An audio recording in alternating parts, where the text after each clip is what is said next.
welcome to a new episode of the Strange Motion Way podcast. I'm your host, Tim Strange, with Carrie Strange.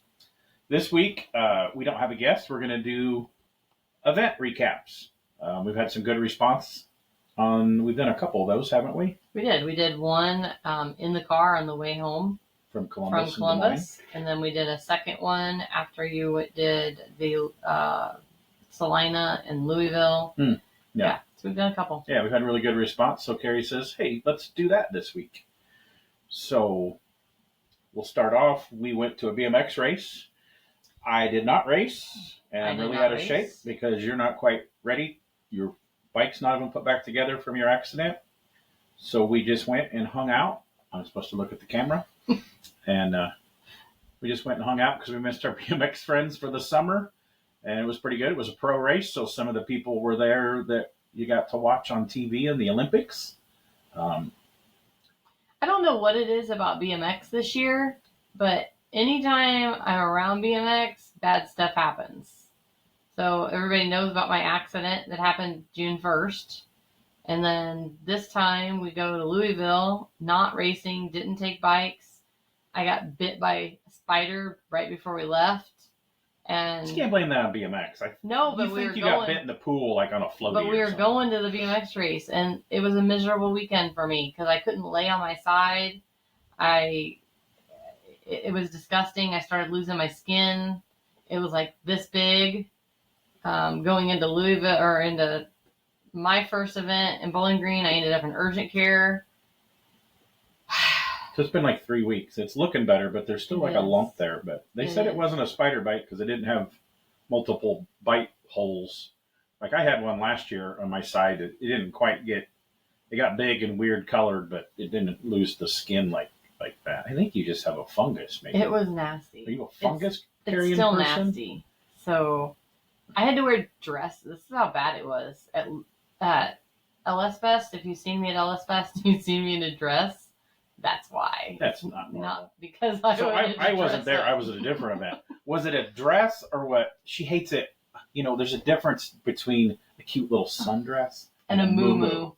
Sometimes she buys muumuus. Well, it was Bowling Green, Kentucky. The only thing we could find was a Kohl's that had anything anywhere close to something not going around my waist. And it is fall, so dresses. And it was hot, so like. It was really hot in Louisville. Yeah. So, yeah, no, it was, I wore muumuus. I think on Tuesday when I got back to Bowling Green, I was wearing a bright pink dress. It's weird for you. It was very weird. Actually, you might have seen that if you watched the Power Wheels Downhill Challenge. Nick Olzak wore my dress. I missed in that. The Power Are we Wheels done talking race. About the BMX race? Yes. Oh, no. Oh. So back to Louisville. Got rain on Friday night. Torrential downpours. Because it's a 3-day national, and the pros race Friday and Saturday. Mm-hmm. And I guess hats off to USA BMX. It was Saturday night. I guess it rained. No, it was Friday night. Was it?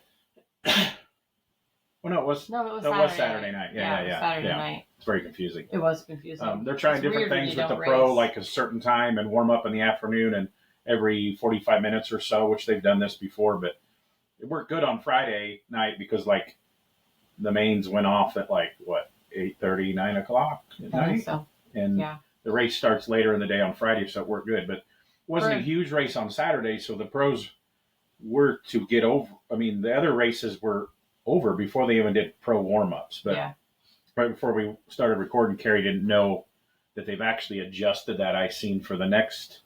I don't know if they tried that at the Tulsa race they did last weekend or upcoming it is. They've moved up the times so it'll work better for Saturday if it's not a huge turnout. I personally liked it, not on the racer side of it. I might have felt differently had I been racing. But not racing, I personally liked it. I think they need to put more emphasis on the pro racing and the pro side of things. But I've been saying that for years. Yeah, and if they promote it right, they advertise, your pros are going to run their fast rounds after motos at these times. city people could, non BMX super fans. We're BMX super fans. Yeah. So we're gonna if they're gonna run it at midnight, we're probably gonna be there. Probably. And watch. So Probably. our friends were there racing. Corbin Sherraw was in the house racing. Delaney Vaughn. And Delaney was there. We both have them committed. They're going to be on our podcast. Yep. It looks like Corbin might be our first BMX guest. We gave up on Rick Molinterno. He says, just do it. He's not a big interview guy. So I really wanted to do Rick because he's like a big inspiration to me. He was the BMX guy that made it happen in kind of small town Quad City, Iowa, Illinois, when everybody said you couldn't do that with BMX. And he traveled the world for Hutch and Haro, started his own bike company, and was on the movie Rad. Nice. He was actually the only real BMX pro with a speaking line in the movie Rad. Siri is wrong. They say it's Hollywood Mike Miranda, but it was Rick Molinterno. So maybe someday we'll get Rick on here, but I owe him a lot. He was a guy I looked up to because everybody thought I couldn't make it as a hot rod builder where I lived. And, now we live in Tennessee. But, so yeah, hopefully, Rick, we can get him on because he was a guy I always looked up to, was a big mentor and influence for not only BMX in the area, but kind of doing what you want to do and making it work. And he's still making it work running standard bikes, him and Jess. So yeah, we were almost going to do Corbin last night, but he didn't respond. But then I figured out, Corbin, we were going to do Corbin Sherraw, but he hasn't responded. And then I realized Dylan got married this weekend. Delaney Vaughn's older brother, Dylan, got married, so they were wrapped up with all that. And it looked like Ricky White was dressed up more than Corbin. Did you see that? I did see that. I couldn't have done it anyway. I couldn't get off the couch last night. So I was in Fest hangover. Yeah. So when I left Louisville, I went straight to Bowling Green. Look at that. I got a nice big cat scratch on my arm. It happens. Yep.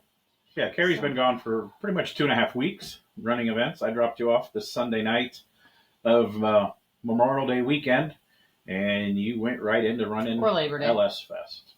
What did I say? Memorial Day. I don't know. I'm tired too. Yeah. So right into Fest events. So we'll start with that event first. I was weekend. Not at LS Fest, So we'll talk about your LS Fest and my event, and then go back to another event that you've been at. Yeah. So LS Fest was massive, the largest crowd ever. We do autocross.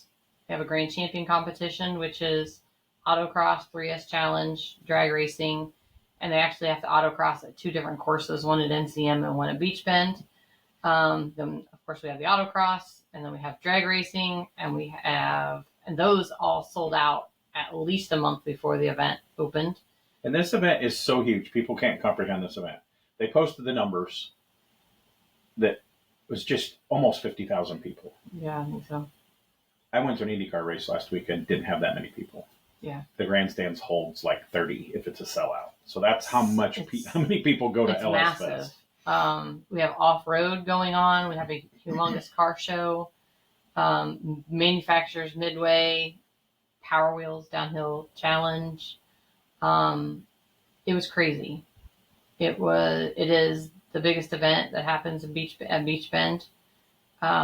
It's the largest LS Fest. So they've been running racing there. That's been an entertainment center since the late 1800s, like a dance hall and everything. Mm-hmm. And they've been running, I think, was it 57 they built the racetrack there? I have no idea. 63, 57, somewhere that long ago. And they've had NHRA events. They still have a regional NHRA, the Tri-Fives. Good Guys has been there. I mean, any drag race series has been a Bowling Green in that time.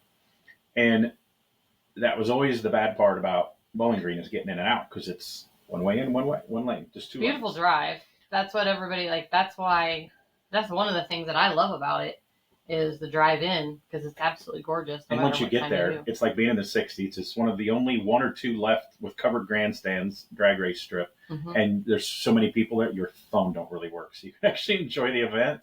That's great. But my point was, before you get back to talking about it, was that LS Fest is so big, they finally worked with whoever, county, city, whatever, and added another lane to that because of LS Fest. The last 15 years, LS Fest has been going. A couple of years ago, we gridlocked the city, and then that gets their attention. and a few exits down the freeway, right? Yeah. Yep. So it's good. We do on Saturday only. They do a traffic pattern, which is 2 lanes in all the way, and then 2 lanes out at egress. So egress. Oh yeah. Does that mean that's a big word That is for a you? big word for me. Does that mean ingress leaving, and egress? Those are going, exit? Event terms. We don't use those at Good Guys. Okay. So one fancy fact that I heard, and this might be a rumor because I did not look it up or look into it more, but I heard that they are tearing out the tree line road. Really? Yeah, I heard they're redoing that and widening it. Might be a rumor. I don't know. I hate to see that go because it's super cool. Yeah, there's always pictures and videos of people coming in and out of all the events. And yeah, so we'll see. I'll be back there in a week and we'll see if anything's happened. But anyway, so LS Fest. I think you should touch on, I get a text from Carrie, like, she gets so busy, and I was in an event too the same weekend that, like, we didn't hardly talk for like 3 days there, but we text because we were in same time zone, but just we were both busy. We're doing event stuff. Mm-hmm.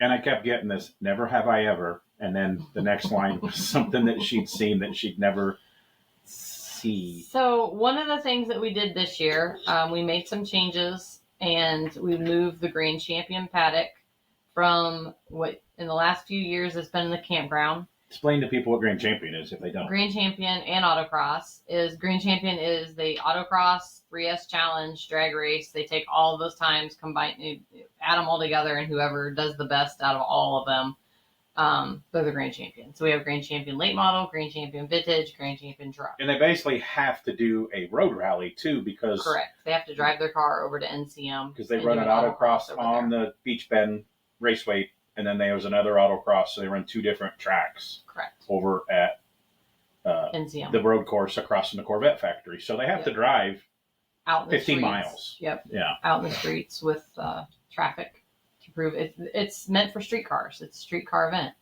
So it's not a race car. It's street cars. So we moved their Grand Champion and Autocross paddock over into the spectator parking lot. Basically, we put up a new fence and extended the perimeter of the event because we've just kind of grown out of what's currently there.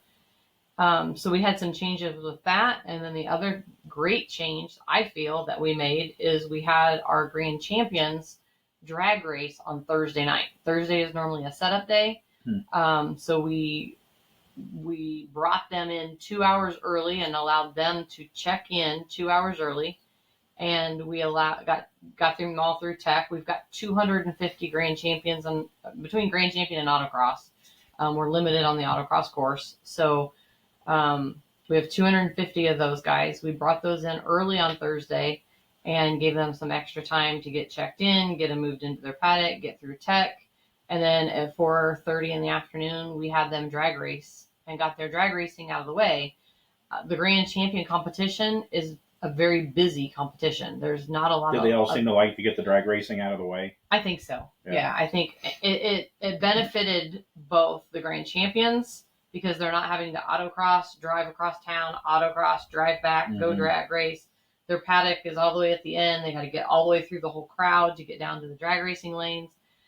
God only knows what's going on in the drag racing world with oil downs and things that are happening. They always get delayed. Well, it's drag races, and it's been a few years since I've been to LS Fest, but I jokingly would call it the Oil Down Nationals. Some people like to call it the No-Talent Nationals. Yeah, we won't throw them under the bus. Who calls that? Yeah. I mean, really, if you have some money, and it doesn't take a lot, with an LS and a cam and some heads and some cheap-ass turbos on it, you can make a car quick in a hurry. It may not last forever, but it's probably been, 3-4 years since I've been to LS Fest, probably 3, and because I'm always someplace else. Some of these people that have like a 9-10 second drag car, they have never watched drag racing on TV. They don't even know how to stage a car up, but it's like, I think it's getting better. Well, but that one year, it was just like, the Grand Champions, they're not drag racers. A lot of the Grand Champions are autocrossers and road racers, so they don't know how to stage. They're not they do the drag racing because they have to, because it's part of the competition. Like one year, Dan Ballard and Gibbons. They were betting each other anyway. Yeah. And Ballard pulled up double bulbed. So, okay, drag racing, you got one bulb and a second bulb. You usually bulb on the top. And some people, superstitious, likes to be first or last. If you watch drag racing, you creep in. Usually, if you want to be first, you light your top bulb. It's courtesy. It's not a rule. So it's not a rule. You let the other person get their pre-stage in, and then whoever wants to go in next, and you have both bulbs light, and then the tree comes down and you go. Well, Ballard goes, ding, ding, double bulbs him. Aaron's still in the burnout box, and I see him later. I go, why do you hate Aaron? I don't. Why? Because you double bulbed him. He goes, what does that mean? So I explained it to him. One, he says, well, I was just nervous because, they're not drag racers. So they just want to get in, get the lights on. They knew the lights had to come on. I go, dude, if you do that to John Force, he's swinging on you on the top end. And he goes, oh, I didn't know that. So even Ryan Matthews didn't even know that. All the stuff that he's raced is like, I guess they've never even watched drag racing on TV. So yeah. So it's a benefit to let them guys go out on their own track, their own time, their own day. That way they're not interfering. The actual drag racers hate the grand champions. The grand champions dislike them. So it just works out good to let them go. And it calms their nerves because the stands aren't full of spectators at this time. So we did that on Thursday night. Anybody run the 9 second yet? No. They've been close. There's been people close. There's been a couple. Yeah. I actually, because I'm running registration on Thursday, I knew it was happening just because it was on the schedule, but I never had the opportunity. I have no idea what happened on the schedule. Because I know in the past, other than the fact that been close, and so has Lee Singer's been close to a 9 second. Yeah, that's how fast these autocross cars are. We've got a lot of new people in. This event sold out this year. Grand Champions sold out in like less than 4 hours. So we're getting a lot of new people in. So that it's a good thing. But other than the fact that Adam and I were supposed to go over and collect their drag race times on the Optima stage, and I don't know, maybe 4 of them turned them in. So, so because directions, words, I did even print off a schedule and put in their packet this year. But, reading, words, racers doesn't normally go together. So anyway, so Thursday night we did that. And then Thursday afternoon at noon, we opened it up for everybody else. What the drag racers like to do is show up 6 hours before they're supposed to be there, or even 12 hours before they're supposed to be there. And then they wonder why they have to stand in line. So last year I did open registration a little bit early, which shame on me, because what that did was caused a bottleneck at the gate and trying to get everybody parked. So because we also have vendors moving in, there's so many moving things at this event and people don't understand. So I was not able to open up registration early. I had to get my staff in and get them trained. B, we had to get the grand champions in. C, we had to get our vendors and sponsors in. And then we had to have staff in all those places in order to manage all of those aspects that are happening. So for all the grand champion or all the drag racers that showed up 6 hours early and then were upset because they had to stand in line, I am sorry. But that's what happens when you go to Walmart 6 hours before they open, you're going to stand in line. So for the people that I told, if you come back in 3 or 4 hours, you're going to walk right in. That was pretty much true. But regardless, we got everybody in, got everybody taken care of, got all their stuff taken care of, and we had no line at 4:00 in the afternoon. People were able to walk right in. I had great staff working registration this year. But registration at these events are different than like a Good Guys show or a Triple Crown or an NSRA, because each thing that somebody does, a car show, an autocross, a drag, a drift, they all have a different colored window sticker with a different number sequence and a different colored wristband, so you know what they're signed up to do, right? Kind of, sort of. Yeah. But it's just, that's one thing I'm always telling Holly, because they always give me a hard time on, there's no way this is harder than Hot Rod Power Tour. It's 10 times harder than Hot Rod Power Tour, because we're not registering people for one event. We're registering people for 6 different events. Whether you're off-road, there's a different tech. Whether you're a drifter, there's a different tech. Grand Champion, there's a different tech. Everything is different. So just getting the staff to understand. And when I'm training the staff, they're looking at me like deer in the headlights. But we try to separate it out, and we have certain staff that does car show, certain staff that does drifting, certain staff that does drag racing, so they can kind of get their niche. There's so many questions, so many things that the staff has to know. And I'm the only one that sits on these calls all year long. So I have to kind of get them accountable and understanding the questions that are going to be coming that way, so we can answer everybody's questions and get them the correct information that they need, and not everybody standing around asking for Carrie. So we got work through that. Got everybody in registration. Once we got that initial rush of people that decided to show up 6 hours early, and we got them in, parking went great. Everything went great. Again, we had record numbers. So that facility has never held the amount of people that we pumped into it. On Friday, for the first time ever, we opened up the amusement park and had to park show cars in there. We've done that in the past on Saturday, but this year, midday on Friday, we were out of real estate. The other thing that we also did this year was we had our vendors and sponsors parked just outside the gate. So we took away those 200 cars. Their driver cars, yeah. So we had another 200 spots or so, that we filled up already on Friday. So it was huge. We made another change in the spectator parking lot. At Beach Bend, it's always been, you pull in as a spectator, you pay your money, you go and park, you're in the event. We changed that this year, and we allowed them to pull in, park, and then walk up. We put up another fence and another gate. They paid to, scan their ticket at the gate, because we did all online sales.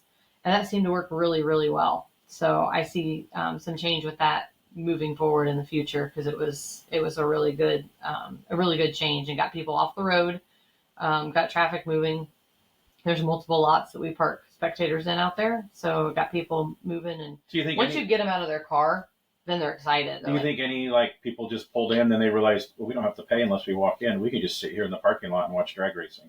I mean, good on them. You can't see around the first part of the grandstand. No. So. And we've got plans in the future for, some pit side parking opportunities. So, but it worked out. It was really good. Friday was great. Saturday was huge. Huge with that. I can't. It was huge by large. It was enormous. It was unbelievable. The amount of people that were there on Saturday, mind blowing every year. So it was phenomenal. The things that people don't realize that's happening behind the scenes is the stupidity of a lot of people. Unfortunately, most of them are spectators, but there's a lot of things that happen. And I think you should talk about the pit passes to let.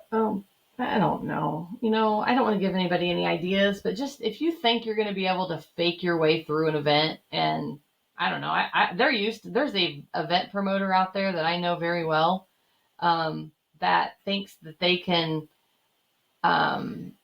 reproduce wristbands. We know that. We know what you do. You guys think that we don't know what's going on? We know what's going on. That is stealing.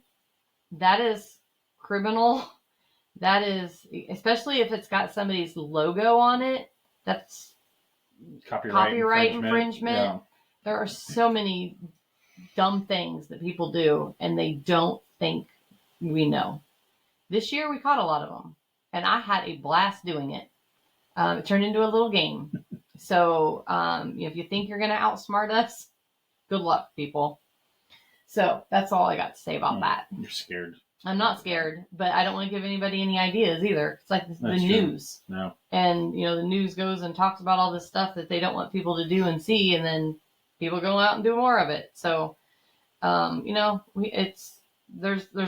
great things that happen. There's bad things that happen. The stupid things that event promoters have to put up with and handle at an event will blow your mind. Yeah, you've been running 10 years now. You've been running these big events. This is my 11th summer with Good Guys. And we still get dumbfounded on things that we hear on the radio that somebody's doing, what people are trying to get by with. Seriously, cutting a hole in the gate. Like, I started watching the Outsiders movie where they cut the gate and pull the gate up for all their buddies to go into the drive-in movie theater. It is seriously like that at some of these events for spectators, and It's crazy. it's Crazy. what the hell's wrong with the world? It is. It's bad. It's like, yeah, I don't know. But we have a lot of great people that come out to these events. So the good outweighs the bad. Luckily, that's why we keep doing it.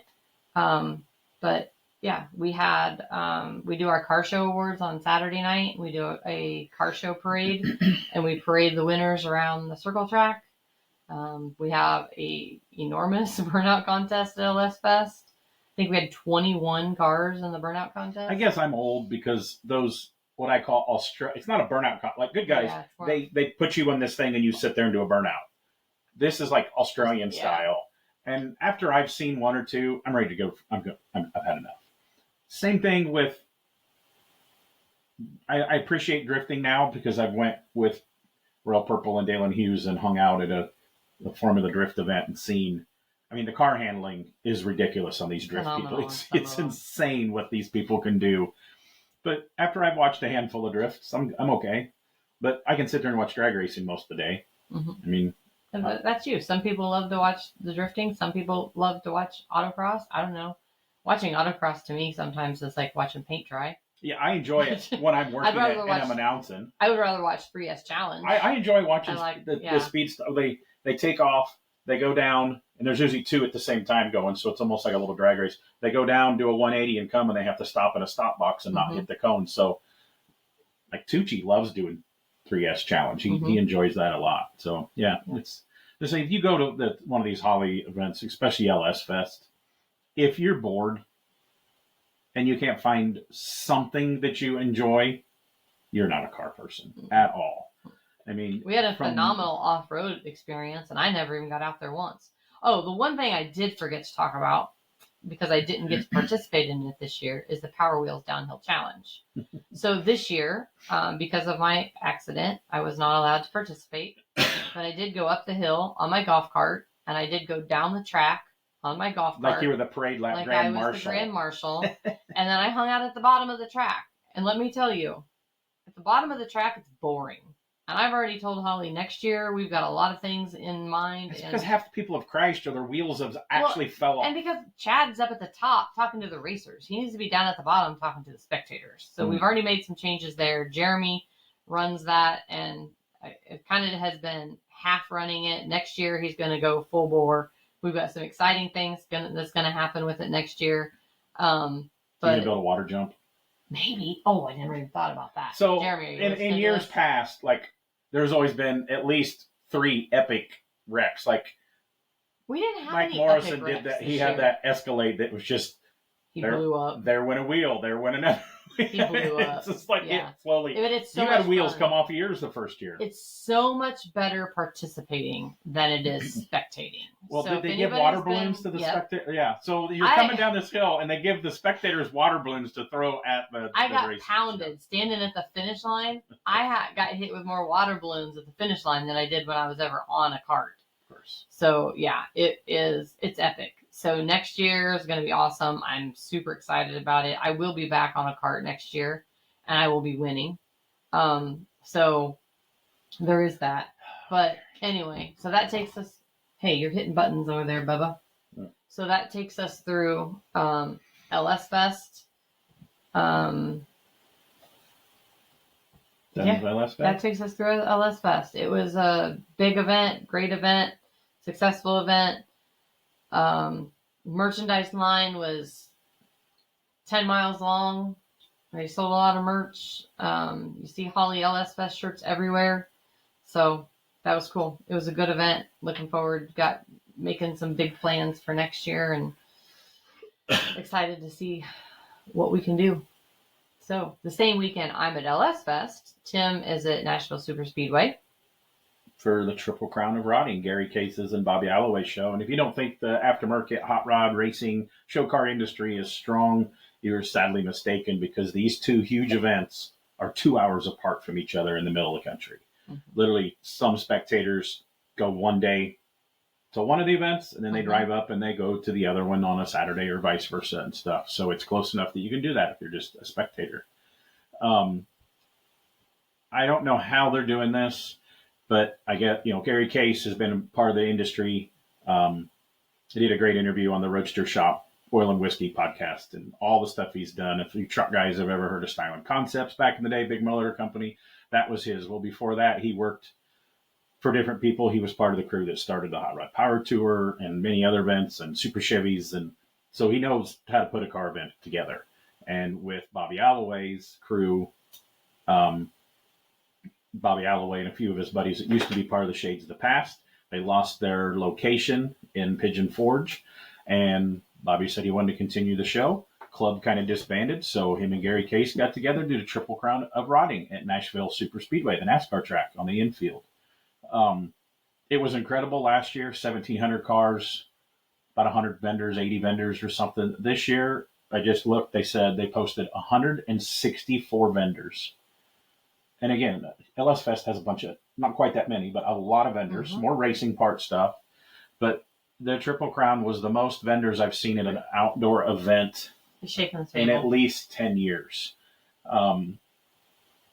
The Street Rod National still has a lot. They have indoors and a bunch of other stuff and a huge women's world and stuff like that.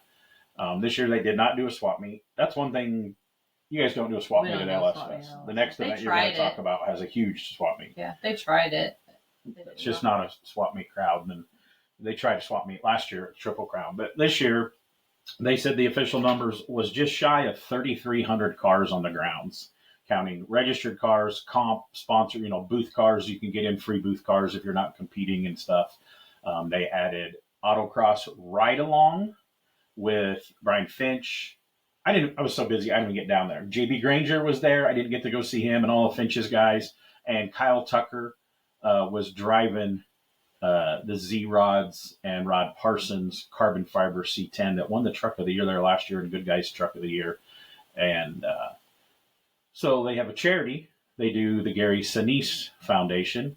And ahead of time, they were auctioning off for $100 a ride or something like that to ride with Kyle Tucker in that carbon fiber truck. And those sold out pretty quick. And I guess Finch and his guys, they do these ride along BF Goodrich. Enjoy the ride or something like that. It's basically you get in with them. You don't come and drive like you do at a Good Guys event. And they said it's a Friday, Saturday only show, and they gave more rides in those 2 days than they have at any other event. And they do their program basically all over the place. I mean, Cruising the Coast, I think they do it in a bunch of places. It was crazy. I got hired again to be an MC. Last year I had a live microphone. I roamed around and talked, and it didn't work everywhere. This year I got them hooked up with the sound guys that I worked with at Battle in Bama earlier in the years. And these guys come with an 18-wheeler loaded with sound equipment. It was like Rockstar, almost too loud in some places, but every speaker on the location, up and down pit lane, they could control every speaker stand separately. That's how much cables they ran.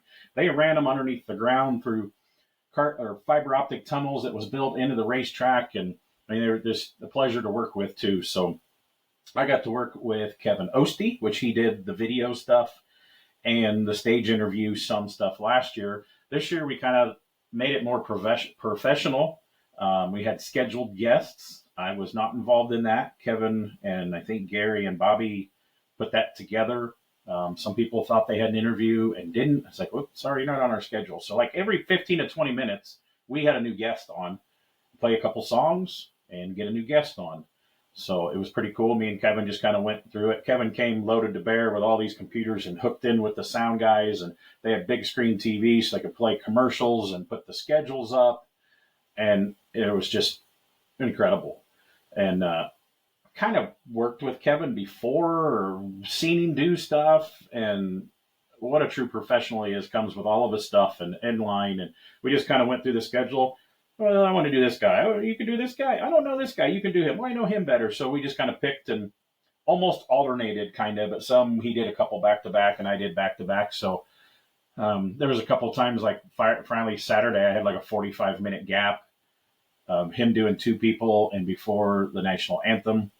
I got to do a quick skim out and went out to see, clear out like Jeff Berry's display. The Hot Rod Dudes and Ray Bartlett's cars were out there in a far corner. So I didn't make it everywhere. I didn't make it up, down every vendor row. Made it through most of the garages and the vendors up by the garages because they keep me out of trouble. But this show is kind of crazy. They treat the vendors really good. They bring cases of water both days to all the vendors. You kind of learned that from the Tri-5 Nationals do that. Thursday night at the host hotel, they have a big party for vendors and the builders to come in and finger snacks and foods and drinks and everything. And it was sponsored by the Roadster Shop. I think Billet Specialties, I think, was the other sponsor, I think. I apologize on that. But kind of, they have their displays and stuff, and they had the giveaway truck there. So, yes, they give a new truck away. They give a crate motor away. Do they give it to registered participants? Yeah. Okay. Yeah. During awards, they do that. So, and they have all the trophies. They do a top 30, and then a top 10 out of the 30, and then 6 categories of the year type of thing. They have 3 trucks. Cars are only allowed 72 and older, but trucks are allowed up to 98. So like 88 to 98 OBS and stuff like that. So they give 3 different year breaks of truck of the year. They're machined, advanced plating, plates them, ARP hardware, ARP sponsors them, and then advanced plating got these Gibson guitars custom with badges and painted. I mean, a real Gibson legit badass guitar, because the band that was playing, they were even using those guitars before they gave them away, and they sound incredible. So, and then they do Street Rod of the Year, Street Cruiser, and Street Machine of the Year. So Street Cruiser would be like I'd say like a custom rod or a custom lead sled would fit into that category. So Friday is you have to pull onto the pit lane, and there was room for about 400 cars. Last year we parked cars on the grass. This year we could not, because the season championship IndyCar race was the following weekend. So you couldn't screw up the grass. Well, next year the IndyCar race is the weekend or 2 before, so we might be able to park cars on the grass again, which 2,000 more cars can park out on that grass infield there. So we were running out of room, and they were parking cars on the racetrack. That's how full the infield was packed. The little RV strips where they used to have a swap meet last year was parked with show cars and stuff. But to be eligible for the top 30, you had to be on the pit lane. Again, people, we talked about this with Damon Lee when we were talking about the Good Guys events. A lot of people still think you have to be invited in this area. Like I was talking to a buddy, I don't know, day after the show, 2 days after the show, and he goes, "Oh man, I've seen this one, whatever." And he goes, "Yeah, that guy, oh man, it just thought he would have got invited to pit lane." I'm like, "What are you talking about? It's first come, first serve." And usually at most events, they cut it off at like 10 o'clock. You got to be in the parking areas by 10. All the specialty places at Good Guys events, they didn't really have a hard cutoff, but it kind of wind down about 9:45. People stopped coming in. We're pretty much out of room. I was helping park cars too, and about 400 cars pulled in there to be eligible for 30 awards. They don't have Home Built Heaven. They don't have Best Tri-5, Best Camaro, all that. There's 15 celebrity builders that they kind of shuffle them every year, mostly the same. They do autograph signings on Friday and Saturday, and they build a trophy and give. So there's 15 other awards. And Bobby does it that if all 15 builders pick all Carrie's car, guess what, Carrie? You're getting 15 awards. He doesn't make them limited one. Some shows do that. You only get 1 award. But Bobby says, nope, this one you don't. So there was some that got like two celebrity picked, builder's choice type of thing, celebrity choice, and a top 30 or a top 10. So yeah, it was kind of cool. The quality last year, I said very publicly, and a lot of people, it was the highest quality cars I've ever seen in one place anywhere, indoors or outdoors. But last year was the first year for it, so everybody's like, well, there was past Riddler cars, there was past AMBR cars that had never been here because it was a, quote, new event. And everybody's like... But even on that, it's hard to get people to come out, especially vendors. it's hard to get them to come out to a new event. They normally like to come to an established event. Yeah. So just the fact that last year they were able to get that quality and that many people is phenomenal. But it's also the respect of Gary Case and Bobby Alloway Right. and their crew that puts this show on. Somehow their marketing team, This is pretty genius. they had that car. So is it USA Today or something like that, right? They do the top 10 car events in the country every year. You vote online, right? You promote and vote. That Triple Crown got like 4th best of car event in the country last year. Before it even happened. Before they even had an event. That's an amazing marketing team right there. But so some people didn't know they could just pull into the area. And of course, this year we didn't announce the names. Last year we just announced a list of winners, and you didn't know what you got. Well, this year they walked around with stickers, kind of like a good guys. You won, you got a Triple Crown, top whatever. So the celebrity builders, they walked around. Sometimes people weren't at the car, like Goolsby's. He picked an amazing custom. I probably would have picked the same car. Chop 54 green Chevy from California. They weren't there, so he signed his celebrity paper so they knew, oh, I got the Goolsby pick when they come back to their car. A lot of people were still by their cars, and Rad Rides and Kindig and Foose and all them did a pick. And, so it's pretty cool. And then Alloway and a couple of his buddies were walking around they just say, oh, you got in the top 30, congratulations, and it's a big deal. But that's all you know. So then they park the cars, you pull in, and they park the award winners up beside the main stage there on pit lane, and then everybody filled in after the fact in the next lanes of the pit roads. And this is where we get into some craziness of the event. Yeah, it was twice as big as it was the first year. 60 more vendors, and I want to say at least 2.5 times more spectators. So when you rent certain grounds, like, oh, I want to rent this, and this parking lot for spectators. They were out of room in the lots they basically said they would use. I mean, they were basically out of room for spectators, even though there were still, gravel parking lots and all that. But so they had overflow and having trouble with that's how big it was. So the lines for the bathrooms were a little long. This is event stuff that, yeah, people bitch, but they're not involved in putting this stuff together. So you don't order 100 porta potties. Say when you had 15,000 spectators, you're not ordering 100 extra porta potties when there's real NASCAR, real bathrooms on the grounds. Well, now, I don't know the spectator numbers, but now if you say, oh my God, we got 30,000 people, you're going to have some lines for the bathrooms and the food lines.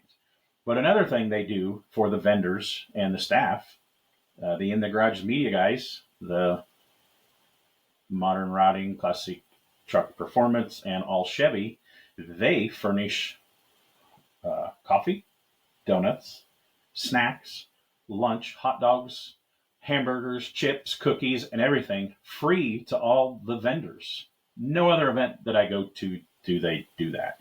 Did they have to go through Leedy to do that?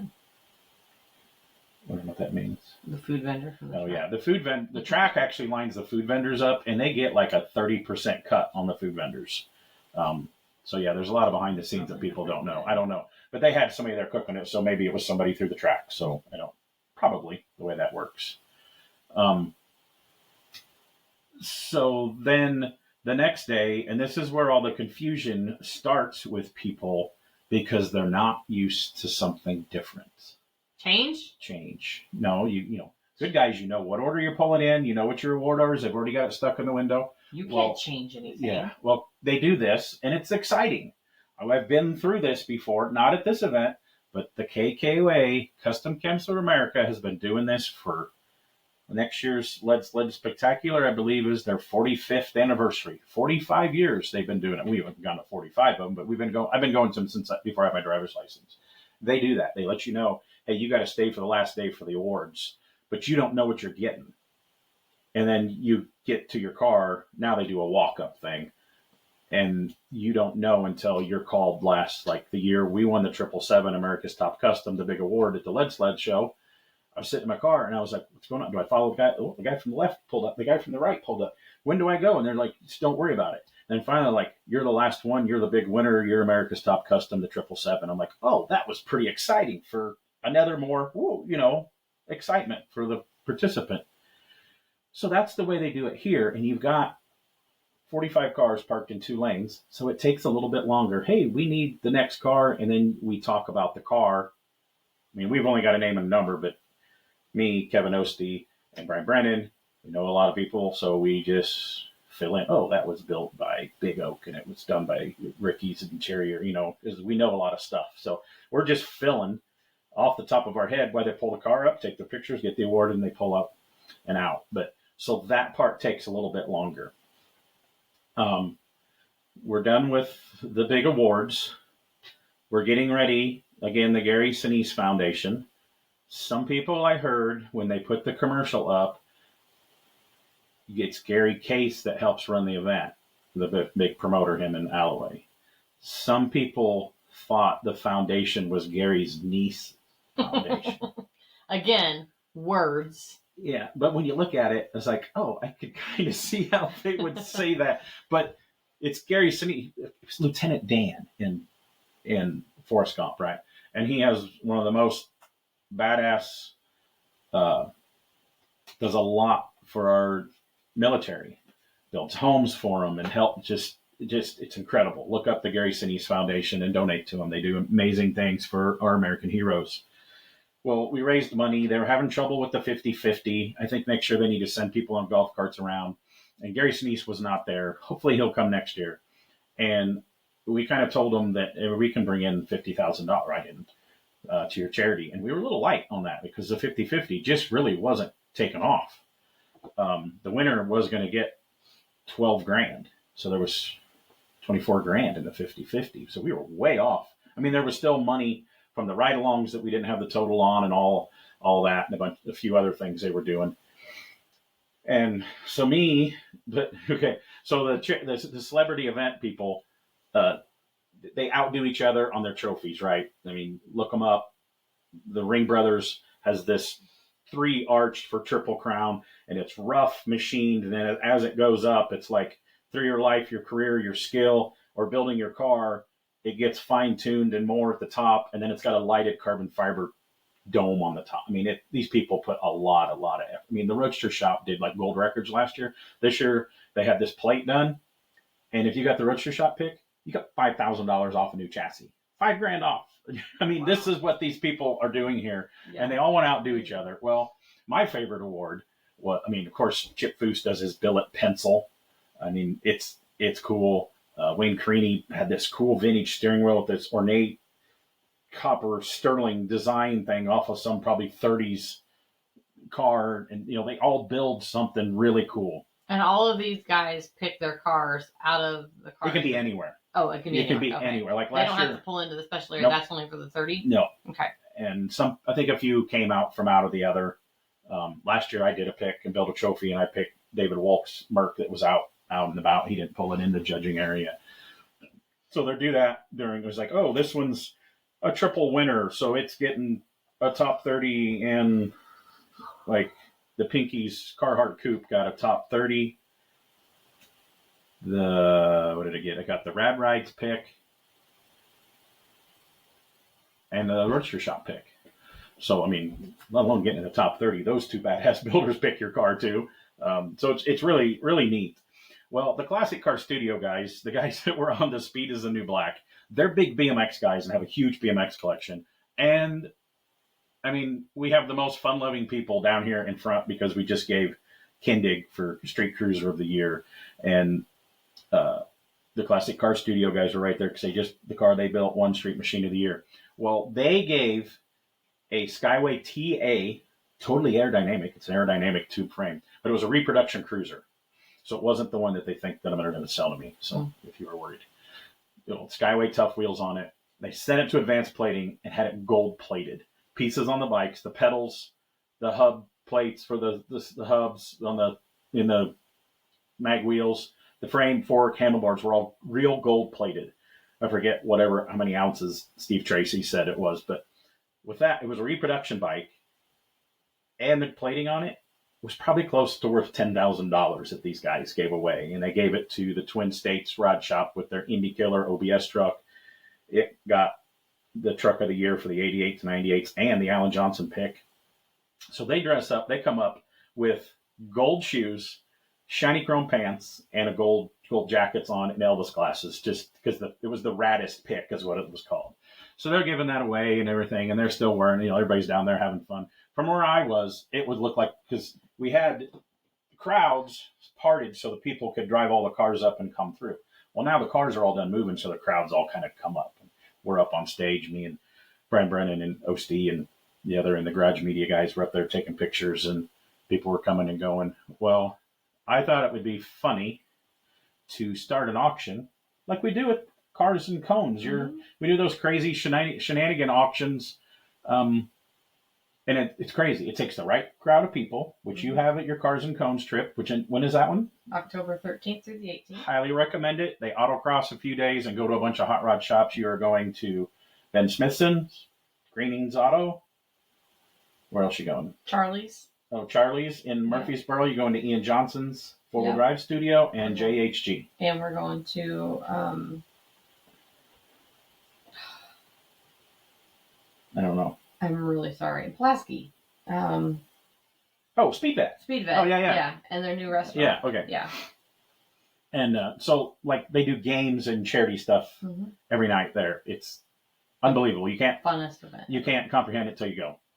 So I knew that we kind of had those type of special people in the crowd. So I got on the microphone and I go, "Hey, Noah from Classic Car Studios, can we auction off your chrome pants?" Noah says, "Yes, you can." So I start the bidding. Chip Foose is standing right down here. "Thank you, Chip, for starting the bid at $100. He looks at me like I didn't even bid. I go, "Sherry Tracy, thank you for $500. She laughed. She didn't bid. So then you had to get it going, right? So the auction then took off because people were like, "Oh, we're really doing this." I thought we were going to get like $500,000 for these pants and move on, give them a little extra money to charity, draw the motor and the truck. So it goes crazy. It gets up to $3,500 by Eric Murphy, which is the dad of Grease Monkey Princess that just won Street Rod of the Year with the Johnson's Hot Rod Belt thing. So they're all in a good mood, right? So Alan Johnson, we're all slowly bringing Alan out of his shell, which Alan and Angie are going to be one of our next guests in the next week or 2 or 3. He comes up, hollers at us on the stage, says, "Hey, I'll throw in another $1,000 if Bobby Alloway puts on the outfit." Okay, so here we go. Bobby comes Game up. on. Game on. And then, again, this was not planned, people. This was just Tim wanted to auction off some pants to raise a little bit more money for the Gary Sinise Foundation for our military heroes. And then it was 45 minutes of shenanigans.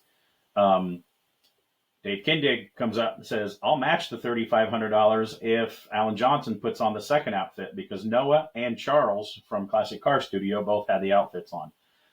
So they did have pants on underneath or shorts on? Or They had shorts on, underwear. Underwear. They had underwear on. So we're going to get to some of this, and I guess some people were offended because we had guys on stage in their underwear. Somebody de-pantsed Bobby Alloway as they were changing on the stage.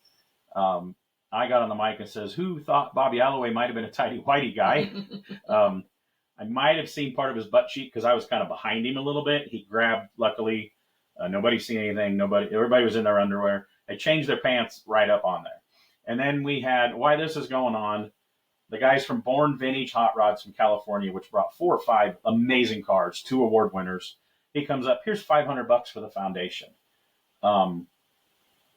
The Vintage Fabrication guys that just won Street Rod of the Year, where Josh Mishler works, they come up and gave $500 for the foundation. I'm blank and I apologize. Somebody else walked up and gave $500. And then the guys from JSK out of Texas came up and gave $1,000. I mean, it's just a charity thing and it's just going crazy. They get their clothes on. They're up here doing, taking pictures. And where I was at, people were crying because they were laughing so hard. Chip Foose right down the front. He's got his phone out. He's video. Everybody has video, and there's plenty of videos. Raina's Radar has a video on the Triple Crown. They've been sharing a video today, which I think the In the Garage Media guys were walking around with film crew since Kevin Ostie was mostly on stage. and doing all the commercial stuff this year. So Lee in the Garage Media was doing videos, and they put that out and call it a documentary. I haven't watched it yet. It was just belly laughs. I mean, I've seen people laugh and I've hardly ever seen laugh.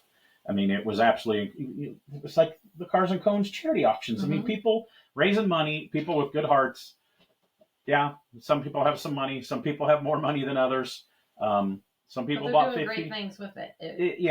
And then so there was some other stuff in there, and then I don't know the order of this now. It gets a little fuzzy, but I'll go to the next. So then Foose walks up on stage, and he goes, "I'll donate a rendering.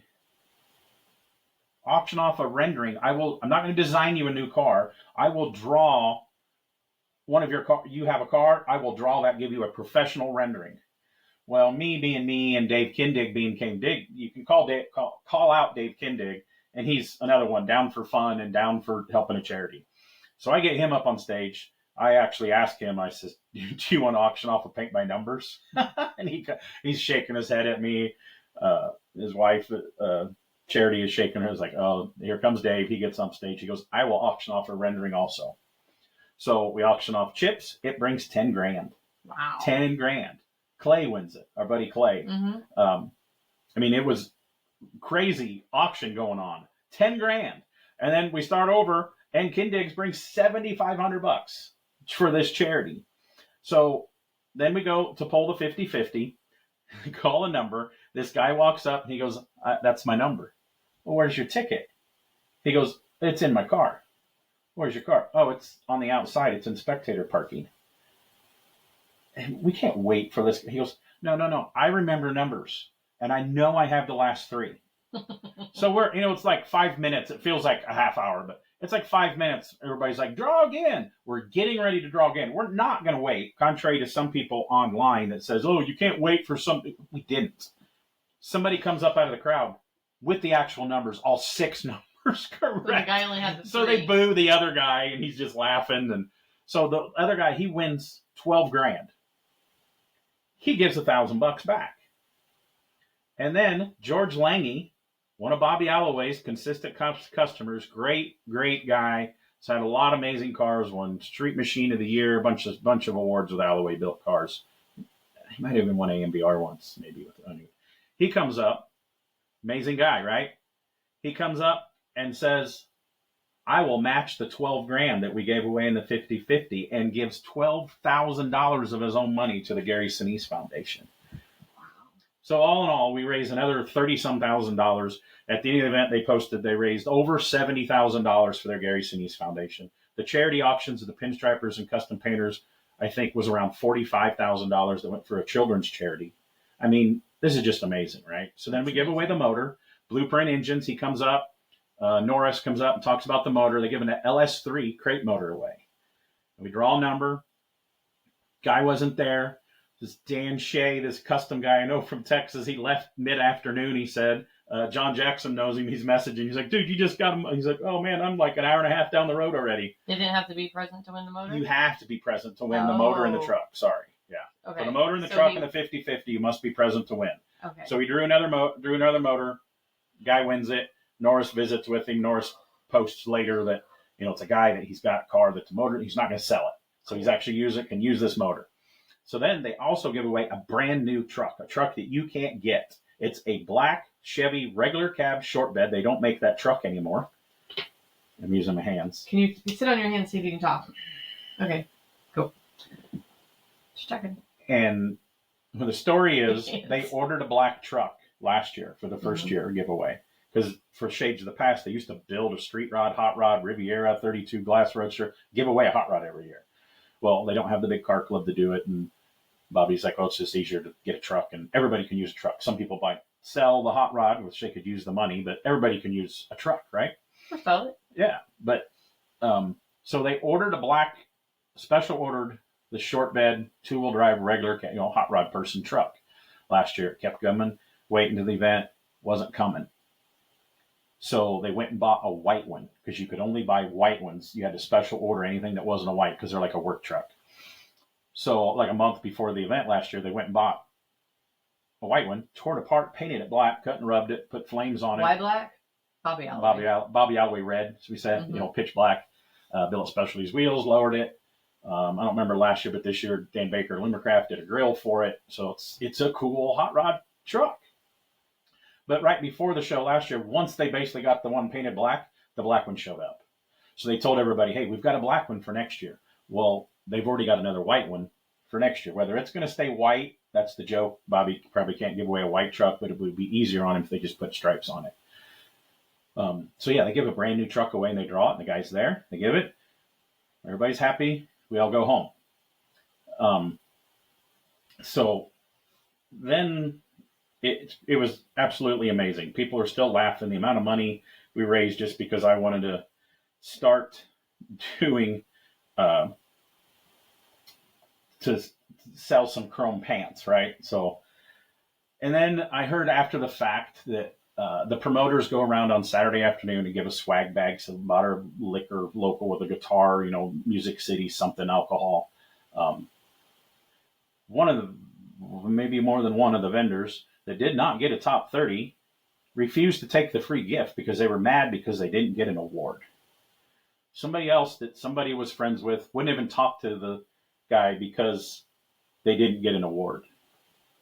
And so I'm going to say, I wrote down some stuff here. You look mad. I'm not. I'm just listening. If you're such a miserable person that that auction was either offensive because it upset your time of getting on the road as we were. Yeah, the award ceremony lasted a little over 2 hours, but the fun auction that was not planned was about 45 minutes of it. The rest of it was how long all the awards took to give basically 45 awards away and have them pull up one at a time. Pictures, all that. We didn't do interviews. It takes a little bit of time. I mean, a good guy's award ceremony that's very organized and exactly the same. Everybody's lined up and in their car, in their order, takes 45, 50 minutes. So you're almost an hour that way. And still, when you win an award, the people that win all the time kind of get used to it. But then you got to think about the new people and the people that we're trying to bring into the sport. Mm-hmm. That means a lot to them. And to get rushed through, it kind of sucks for them. So the fact that, they can take a little bit more time and make it special. It's triple crown of riding. What's bringing more people into our industry. So, and, making them feel good and taking a little bit more time is pretty minimal for the fact. So we got some hate from people. I got some hate from people. And I'm going to say, if you're such a miserable person that either that was offensive or boring of us doing the auction for charity for our military heroes, I'm going to ask you to never listen to our podcast again. I'm going to ask you to unfriend me on social media, and please don't ever waste my time talking to me in person. Maybe this is the time we should do what do you call that? The views and the opinions by the host of the Strange Motion Way podcast is not related to the event, the promoters on any of the events that we have talked about. We try to keep this fun and lighthearted. But some people, I have realized that not everybody, some people have a deep, dark, evil soul, and all they care about is themselves. And I actually had to block people on social media on Monday morning. I mean, I got a little bit of hate the first year I ever did the Roadster Shop uncensored midnight, late night party at a dance club in Vegas. I got more negativity and hate from people for starting a charity auction that lasted 45 minutes that we brought in over $30,000 than anything I've ever done. And I'm just beyond myself. Like, people called it a shit show. Some people said I should never have a microphone. We raised a lot of money for this charity for military heroes, people. And if you are that, I'm going to say you hate America, you hate our military people, you're just a heartless, cold person. And the people that are that mad at somebody that allegedly, sorry, John Barefoot, he says you got to quit using allegedly. But allegedly we're friends before this fact, and now wouldn't talk to somebody or take a free gift. Your friendship was fake, and your cordialness, if that's a word, relied on winning. an award. Yes, it's a big deal to win an award. People pay attention. That'll bring customers, sponsors, and partnerships to your shop. But it's not the end of the world. I've been around this industry full time for 30 years. I grew up around. I was going to car shows and going show car stuff since before I had my driver's license. If at the end of the day you don't win an award, dude, it's okay. I mean, we're giving award. They're doing picks. They're not judged. They're picks. We're not the cars. All these events. We're not giving an award for the best brain surgeon or the guy that cured cancer. It's a car show pick award. So I don't understand. And then there was some hate online. I mean, everything. They're like, well, you don't have an area for home built. You are just giving the awards to the elite builders. You're all elitists, and only the high end, super nice cars win.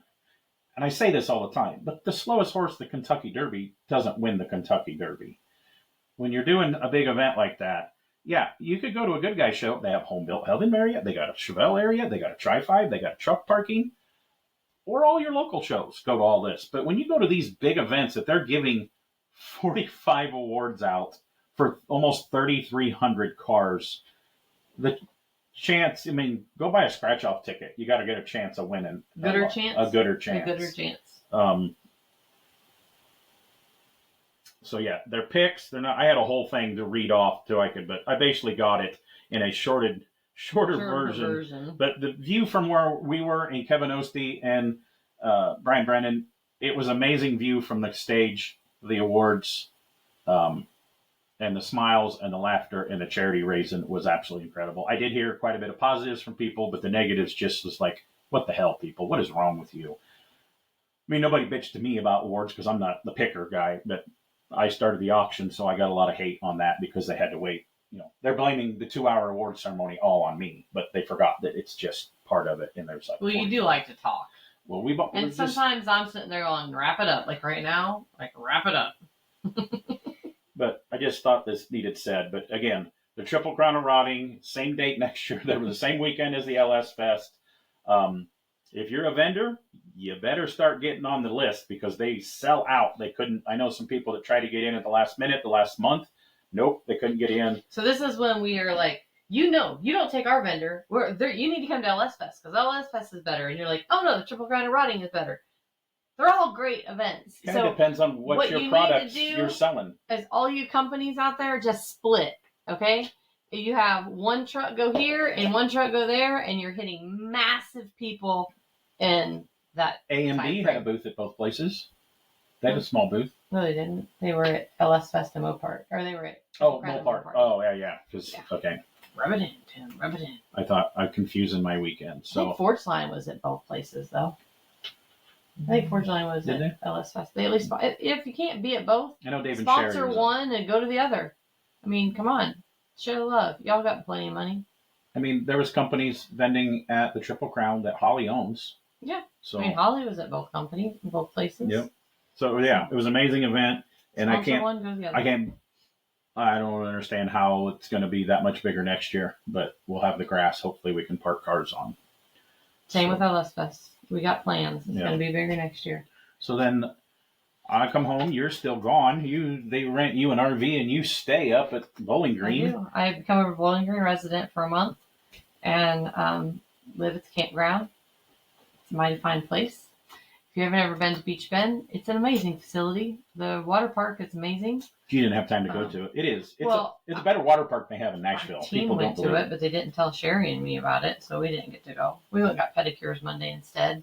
Because they probably thought you didn't have a suit and you were going to go chunky dunking. Did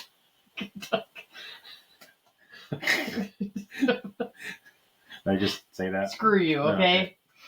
Earmuffs. Okay, so on to MoParty. So MoParty is anything Mopar powered.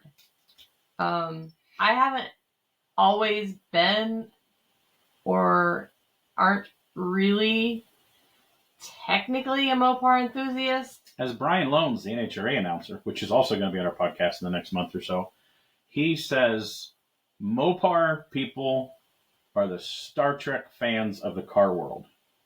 I think it's Star Trek, not Star Wars. I believe he says Star Trek.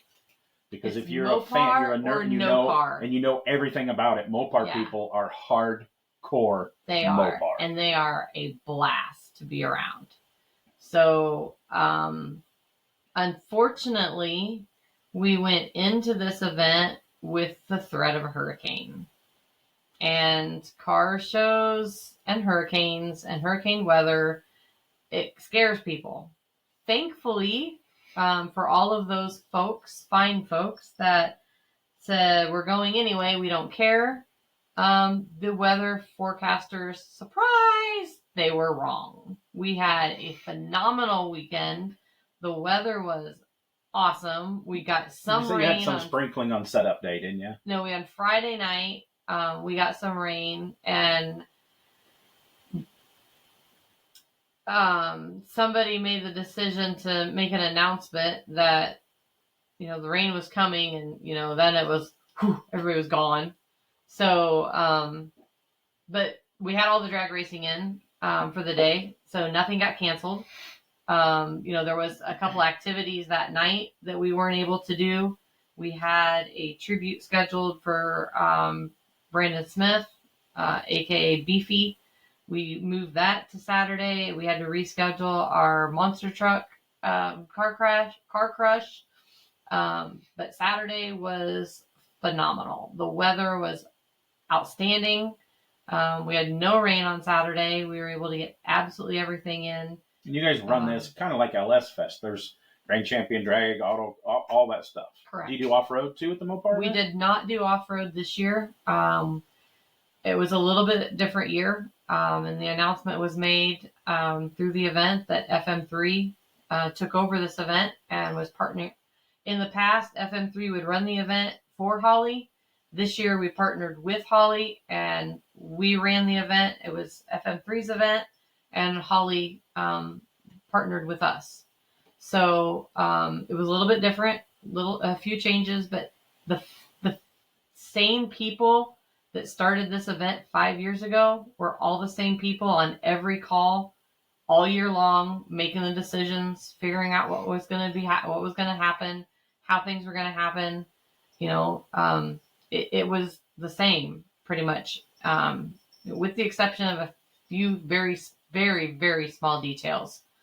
We had a different merch distributor, which the merch was phenomenal. Which you got them because of from the I BMX did, with my tie with BMX. But it was awesome. They had great product. The designs were great. So that, they had different stuff. It was really, really unique. I didn't go this year. I went up last year. The swap meet alone is worth the price of admission. Phenomenal. It's huge. It's grown. We've moved it now. It's found its new home in this location in the spectator parking lot. And we have fields upon fields of growth. So it's only going to get bigger and better.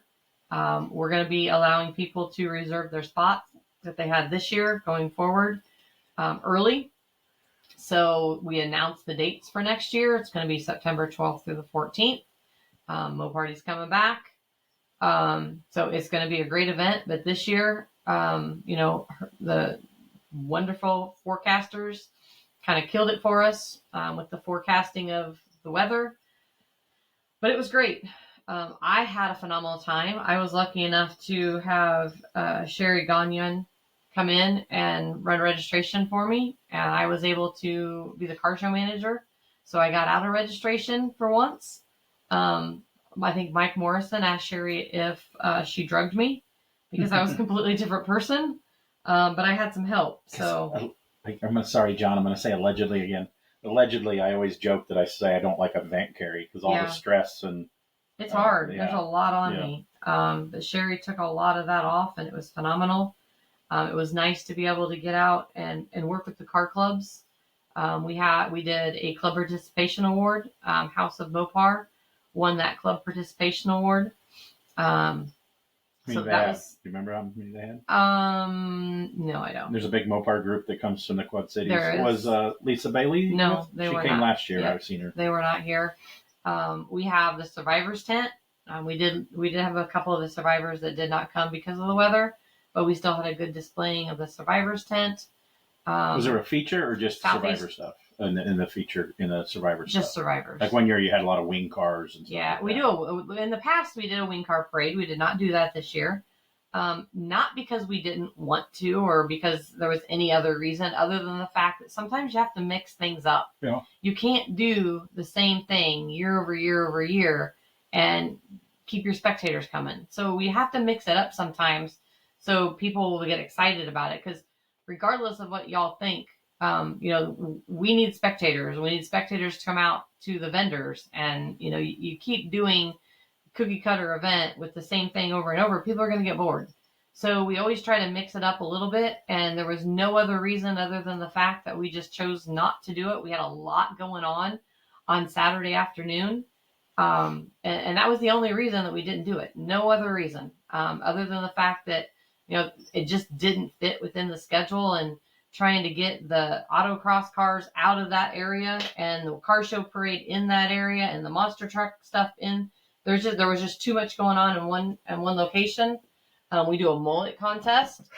I think I got gypped again this year. I still have not seen a picture of your outfit. Oh, I have one on my phone. Remind me. I did have Kim, Sherry's sister, send me a picture. I don't even know. I was talking on my radio, and I even missed them not announcing that I didn't win. I was like, what the heck? It was over, and I'm like, wait, I didn't win?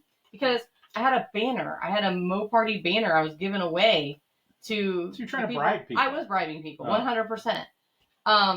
Like the first year, Shannon sang the national anthem. That was like rigged. I know. Yeah. But you do fake, so wigged mullets and real mullets. And there was only 3 fakes. All the other were real. And you said there's one like multi-generations family. They all are in it. Yep. And the one little kid, which he screamed bloody murder when he was being as loud as he possibly can to cheer for me. That little boy. Because he wanted the banner. He wanted the banner, and he got the banner. And as I go walking over to him, that kid is just shaking. And he's like, he knows that it's happening. You said he was like 3 or 4 years old? He was a little bit older. That was like, I think the 3 or 4-year-old is the one that won it for the kids. But like, I made that kid's day. Like, it was phenomenal. It was so much fun. I have the most fun. And I Betsy Bennett, that is on our team now, I literally seen a tear in her eye. She was laughing so hard. She had the best time ever. And that's what it's all about. It's about going out and having fun.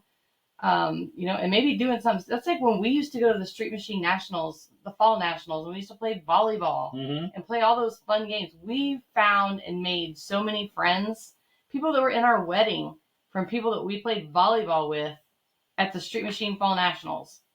It's all about that kind of stuff. And we've got a lot of really good things up our sleeve, with some club games and having some interaction and getting people out of their chair and not sitting behind their car.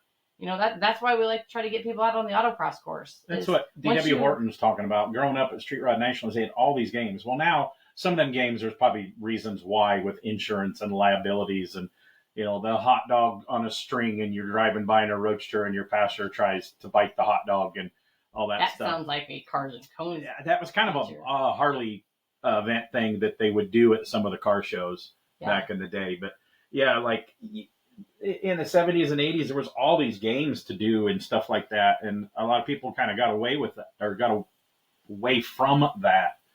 And you guys do a lot of fun stuff like that at the Mopar event. So that's cool. And we have like people love. We had monster truck rides. Alan, is it Pizzo? Pizzo? Yeah. Came with Predator and crushed some Fords for us. It was awesome. And he puts on a good show. We had people butts in the seats from everything we had going on, and people didn't leave. And it runs kind of late into the evening, doesn't it? It did. I went into 8 or 9 o'clock, not super late, but it was cool. It was fun, and that's what it's about. It's about coming out, having fun, doing things with your friends, and not looking for an award and thinking, we are not the Mopar Nationals, nor do we want to be, nor do we want to compete with them. We want to do our own thing, and we want to have fun with cars. Like-minded people. We want to have a huge swap meet. We want swap meet. We want people to find the parts that they're looking for. We want people to sell the parts that they bring. swapping and switching things around. And, that's what it's about. It's about talking to people about your car, having fun. We have a kids pick, because the kids are the future of our generation, of our industry. And if we don't get kids involved, we ain't going to have it in the future. So we try to do some fun things. Club participation awards. We brought that in this year. We're going to do a lot more things with clubs next year, and getting the clubs and the people involved, and just having fun with cars. Did I see, speaking of having fun and don't care if you win, but the guy with the Jeep thing that works for Greenings, did he win his truck class again? He did. He had a lot of trouble. Oh, so Alan he broke an him, A-arm. And Alan, the monster truck guy, helped him weld it. And so does his other competitors. So the other truck competitors stopped racing, and they all worked on his truck to get it fixed so he can continue competing. That's cool. It was super cool. And then another guy I know, David Crook. Yep, he won Grand Champion Vintage class. He's a big promoter. He always does videos for my Gap It tool. Yep, and I have a picture of him on my phone in his Optima apparel, head to toe. Except I did say I didn't want to see if he had Optima underwear on. Then I said, well, I kind of do want to see it, because I don't think I've ever seen any Optima underwear. But just good people. I had a blast. It was a lot of fun. We did do a tribute, a celebration to Beefy on Saturday night. We had several people that were there. If you didn't know Brandon him, Smith passed away in January. You would have loved him, and if you met him, you were a friend. He was cut from the same cloth, I always say, as our buddy Ron Knowles that we lost a few years ago. Big guy, they called him Beefy. He was a guy that was kind of bringing back the super shops with Holly's help. But yeah, really good guy. Always had a smile and a hug for everybody. And so he when did we lose him? January. Yeah. Yep. So, but it was great. It was a fun event. We've got some things, that we're working on, and some improvements that we're going to make to the event. Not going to make everybody happy, but there's going to be some changes. But it's all for good, and it's all to have fun. We've got some exciting things that I'm super excited about. And we're only a few days out from post event. So we're doing, hi, Turbo we're in Carrie's office tonight, and Turbo just came in. He's doing a lot better for his diabetes, and Axel's laying up there, and he's just looking at us like, are you guys still talking? He's got a pounce on Turbo now that you brought his attention to it. So, all right, we've been talking for almost an hour. So then and a the half. next weekend, I didn't go to MoParty, the event, because I went.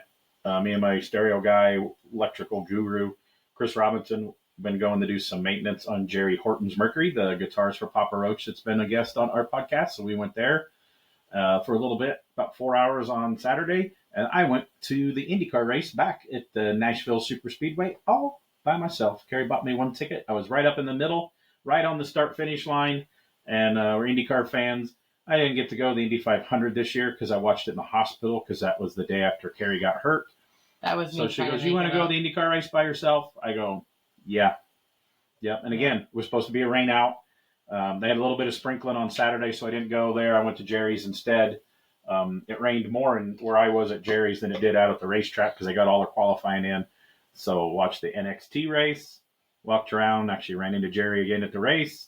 It was cool to see the Power Nation display. It was Power Block when I was there. And I post always, it's pretty cool to see. They have all the ex-hosts that roll up on this video screen. They have the angriest picture of me looking, my arms crossed and looking down at them that they could probably pick. But pretty cool. Sat there and visited with them guys. A couple of the other Power Nation guys came by, visited with them for a little bit.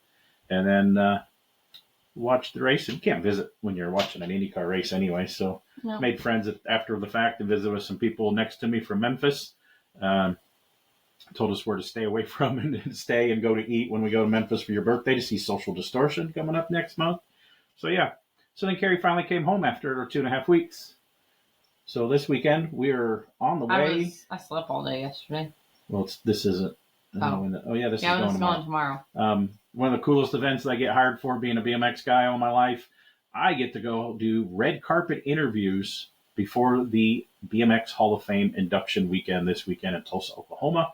Hall of Fame Museum's there, Olympic Training Center. Last couple years, there was a vintage race in the parking lot on asphalt and wood jumps. The first year I raced at it. Last year I announced it. This year they're not doing that. they're having whoever wants to do the vintage and ride the vintage bikes. You ride. Doesn't matter how old you are. You race against the people the age of the bicycle. Can I take your bike? You're not ready to ride yet. Who says? Me. And so it just made me angry. I made him angry. Yeah. He can't talk when he's angry. Yeah, I can't. And so I'm going to announce that they're running the big. I think we're not going to have a big race because some of them older guys, that track it's the Olympic Training Center, so it's quite the track. And then Friday night there's a little mixer. Usually they debut a new display at the museum. Saturday is that. This year they're doing a freestyle contest, old school freestyle contest on the concrete. They're doing a bunny hop contest, vintage bike show. Last year they had over 1,000 vintage bikes, probably 800 bikes or something. One guy always comes and brings his amazing red line display. It's absolutely incredible. Whole trailer decked out. It's supposed to be like 97 degrees. Yeah. And then I think we probably will share a link. They're supposed to live stream not only the red carpet interviews, and then another live stream, the way I understand it, program for the actual Hall of Fame induction. For the Hall of Fame induction, I will be on stage real quick at the beginning and just, hey, we got Eddie Fiola, XGT, king of the skate parks, and then they sit down. Last year we did another interview on the stage, and it took a little too long. So we're doing the red carpet interviews, and then just introduction on the stage, and then Cash Matthews, Hall of Fame member. He's a big business guy, so he speaks all professional, and he does the other thing. But it's going to be great. I got the script. Not everybody's going to be there. A couple people are sending in videos. And then there's some amazing people that are coming. Past Bob Osborne's coming, the editor guy behind BMX Action and Freestyling, because the freestyling staff's getting in the Hall of Fame this year. Mara Stromberg's, and we'll talk about that on the next update, because then you go into Ford Fest, back up to Bowling Green, and I go to Texas Motor Speedway for a Good Guys event, autocross, and they are doing Muscle Machine of the Year. All the finalists throughout the season are coming to Texas to do autocross and drag racing like they do for Hot Rod of the Year, and then that's where they give the Best Bitchin' Award. So some of the finest cars from around the country will be there competing for that award. Cool. And I know that we talked about this before, but we're going to talk about it again. Cars and Cones, October 13th through the 18th. It is in the mid-Tennessee area. It is going to be a phenomenal week. If you have not signed up, get signed up now. We start at Ben Smithson's on Sunday as at our check-in. And then on Monday, we're going to Greenings. On Tuesday, we have a bus tour that we're going to do around the Nashville area. And then on Wednesday, we autocross and go to Charlie's on Wednesday night. Where are you autocrossing? At Nashville Super Speedway. And then Thursday morning, we will be back at Nashville Super Speedway again and autocross. Then we head off and we stay in the same hotel up until that point. Then we move down to Columbia, Tennessee, where we will switch hotels and head on down to Pulaski to go down to Speed Vet and check out the First American Station. I don't remember the name of it. Their new restaurant that's down there. And then on Friday, we will be going to Ian Johnson's studio, and then around a couple places around Columbia, and then we will technically end it Friday night at JHG with our charity auction. So if anybody has any items that they would like to donate for our charity auction, that'll happen on Friday night. We do live stream that as well. And then on a bonus, on Saturday is the normal Columbia Cars and Coffee. So the Mike Wolf area, Columbia Motor Alley has their normal Cars and Coffee. So that's kind of a little extra bonus that our folks get to participate in before they head out and head back home. And we head to Memphis for my birthday. So if you haven't got signed up, www.fm3roadtrip.com.